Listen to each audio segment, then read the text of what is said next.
umma kwa ujumla. Sheikh Bahsan, najua uko safarini, lakini mimi nataka usitoke bure bure hapa kwenye malezi, kwa sababu na wewe una kituo, ni mlezi hapa. Sijui utapita wapi. Malezi kwa watoto wako kwa maana wanafunzi, malezi kwa watoto wako kwa maana ulio wazee. Lakini kabla sijakupa maiki, na kuombeni sana utulivu. Anayetaka kuongea na simu arudi nyuma, asinivurugie channel yangu. Ukitia vitu vingine kwenye kichwa changu unavuruga kidogo, alafu mimi mdengereko na nongwa kwa mbali. Sio nongwa.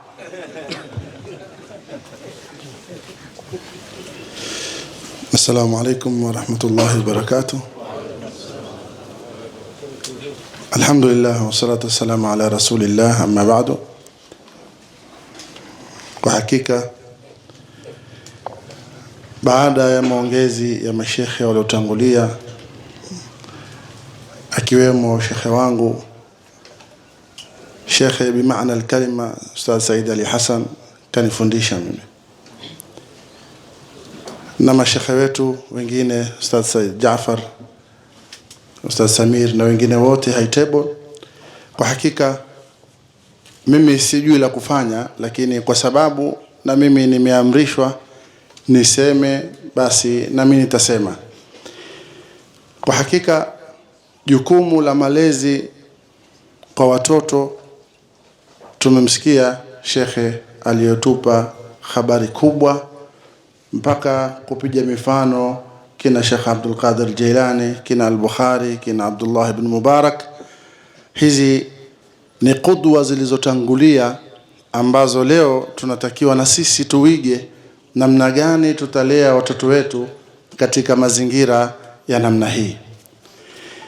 Wanasema wanazuoni katika malezi ya kwanza ya muhimu, yani nukta ya kwanza ambayo ndio muhimu na ndio msingi katika kumlea mtoto, ni al-qudwa al-hasana. Vipi mtoto wako atakuiga wewe mzazi? Sasa hapa itategemea mzazi mwenyewe uko vipi. Ni lazima wewe mzazi kwanza uwe umebobea katika masala ya dini. Simaanishi kwamba uwe umesoma dini kisawasawa kiasi na wewe uwe shekhe, la. Al-ilmu min ad-dini bid-darura. Yale mambo ambayo kwamba ni ya dharura, sala yako, funga yako, ibada zako za muhimu, ukawa wewe wazitekeleza kwa namna inavyotakiwa, lazima pale na wewe utakuwa ni qudwa kwa watoto wako.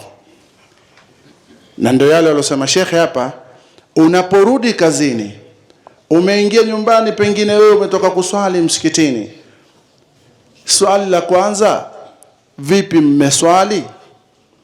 Isiwe tu kwanza wewe utauliza masala mengine ya homework na mengineo ambayo kwamba la yusmin wala yughni min ju'.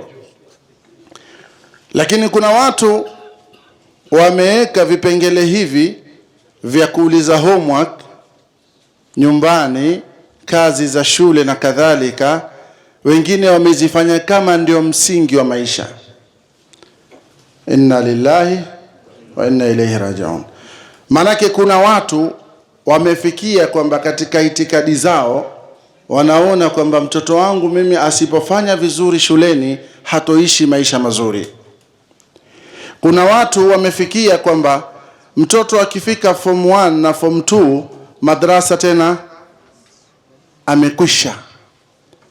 Na changamoto hizi kila ambaye kwamba ni mwalimu anayefundisha madrasa bila shaka anapambana nazo.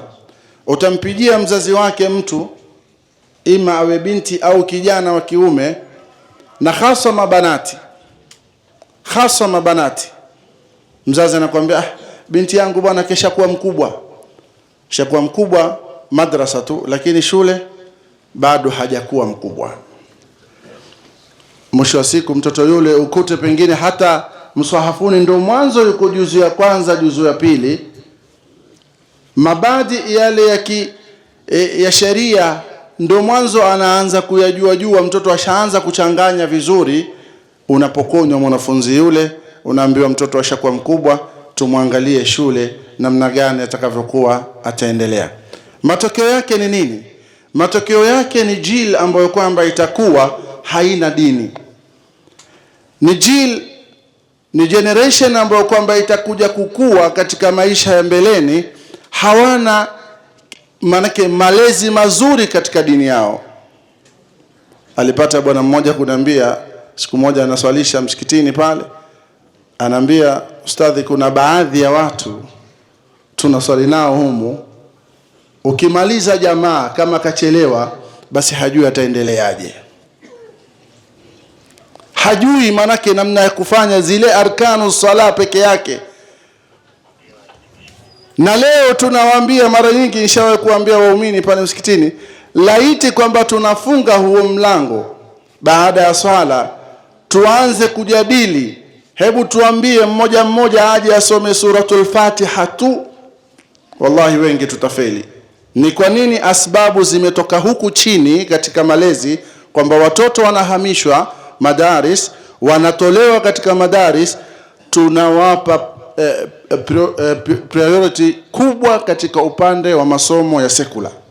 Hili ndio tatizo ambalo kwamba leo nuani minha, na kwa hakika mashekhe wamesema sana, maasatidha wamesema sana kuhusu hili tatizo la kwamba wanafunzi wakishafika form 1 na form 2, nini tufanye cha kuweza kuendeleza kielimu ambayo kwamba itakuja kuwasaidia katika maisha yao.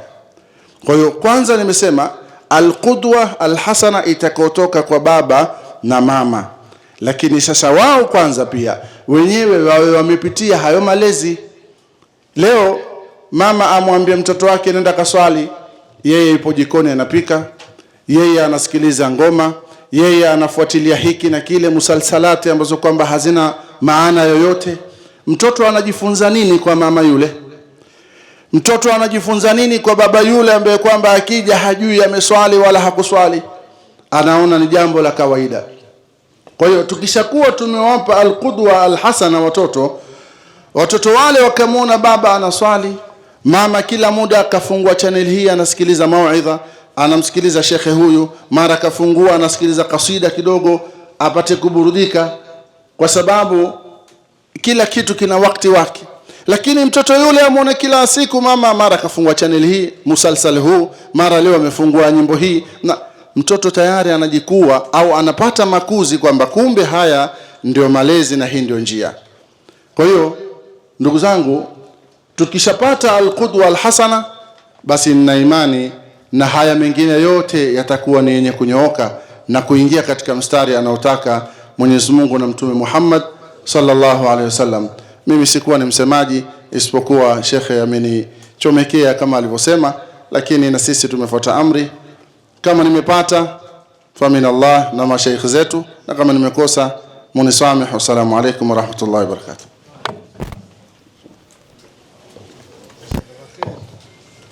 Mchango wa Sheikh Ba Hassan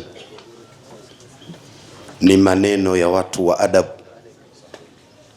Watu wa adabu huwa wanasema alwaladu ibnul bi'a yatba'u bitabaiha.